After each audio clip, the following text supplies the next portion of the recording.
We are going to talk on this show about the Celtics' three-point shooting, about LeBron James' bad night, all the other concrete reasons that Boston won without Isaiah Thomas.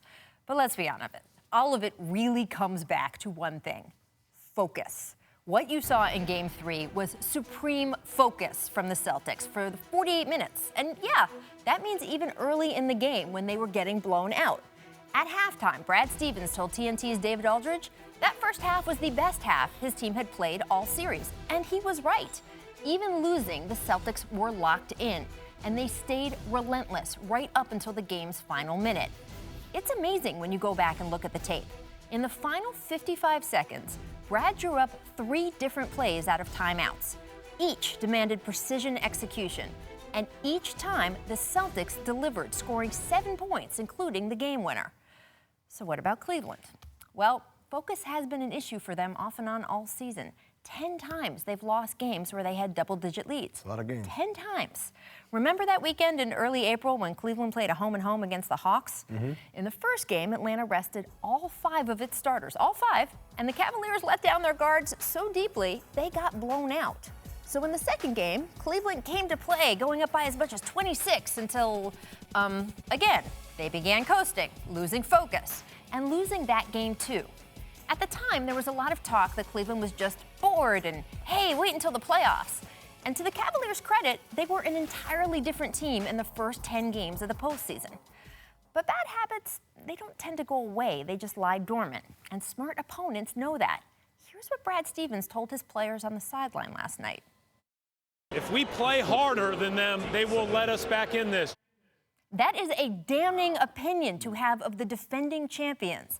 And if the Celtics think the Cavaliers' focus is a weakness to be used against them, I'd imagine the soon-to-be-waiting Warriors are thinking that too. All right, guys, so let's turn our attention to Avery Bradley's game-winning shot. Byron, I want you to coach us up here and break this down, because I was so impressed with Brad Stevens and his plays out of timeouts, but how much of it was, hey, offensive genius, and how much of it was, hey, Cavs didn't switch right on the defense. It's a little bit of both. Didn't understand it's a little bit of both. Going on. If you look at JR and Shepherd, there's a lack of communication. You got 2 guys that are coming to set. He set a nice little down, down screen, Avery Bradley, that is, and then he pops back out.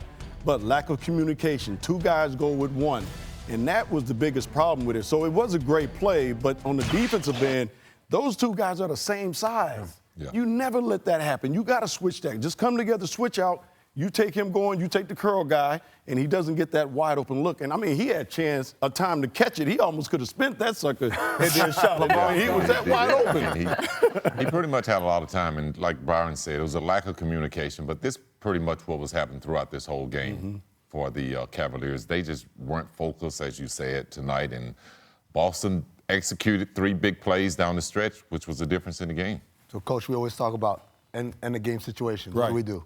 Right. Switch everything. Yeah. You switch Especially everything. same size. Especially same size. But even if that was Tristan out there, who did? He tried to fight over it. You switch everything. So what the Celtics did was they picked on what you talked about, the lack of focus. That the idea that in a switch everything situation where we got to communicate, we got to talk, someone's going to mess this up. Right. So when you do that, where everybody sits that screen, and then the Crowder who loops and then comes back around, you got that miscommunication there where, well, do I have him? Do I have him? And that's what they were looking for. They were trying to prey upon that, and it worked. I mean, I'm talking to one of the best defenders ever, not just of his generation. How much is it focus, and how is it hard to do that over the course of an entire game, especially a playoff game or a number of playoff games in a row? Well, I think when you're a team like Cleveland, it should be very simple. Right. Communication is one of the most easiest thing in the basketball game, and it makes defense easier for you as a team. And you saw on this play here, there was no communication. Both players went, and the guy that was guarding the pin down guy is the one that ended up having to go out on the shooter. But I go back a little farther than that. I didn't think LeBron put any pressure on the basketball. I think that really initiated them the opportunity to find anybody on the basketball court, because he was kind of playing back off Smart, trying to allow him to shoot the basketball, and really didn't know what was going on behind him. Right. They was executing a play that was a game winner. The one thing I want to point out is we always talk about their teams, Chicago, as offensively great. They were defensively great, right? Night in and night out. I'm not sure that's been ignored by history. But people never bring that up. They always bring up the offense, the shot making. Again, they don't bring up the defense. And the reason why I bring this up is kind of rain or shine, they brought that hard hat and that pail mentality, and that's why any possession they could switch. They had the communication; it was seamless. The Cavs took defense off this year, and this is when it comes back to bite you. When you're blowing people out, it's fine, but when it's a one-game possession, we need to do everything right. Guess what happens? Someone does it wrong because the habits weren't built during the year. And this is Brad Stevens, again, knowing how to pick on that defense. And he's done this before. I mean, he's run this kind of play before. You can take a look. I mean, again, this is everybody knowing the team and the opponent they're playing. Is that a good defense? Brooklyn? I mean, for me, this is one of the most simplest plays in basketball. It's just a flex cut. Right. And it's a pick-to-picker. Yeah. Pick-to-picker, It's a pick-to-picker. And you just have to be together. You got to come shoulder to shoulder. And you got to make sure, if I'm the bottom guy, if I'm right here and Scotty and me are playing defense, I'm going to not only tell Scotty to get out, but I'm going to push Scotty out. Right. So physically, I'm also be there to just push him out there to get to the guy so they don't get these wide open looks. The bottom line is those shots have to be contested.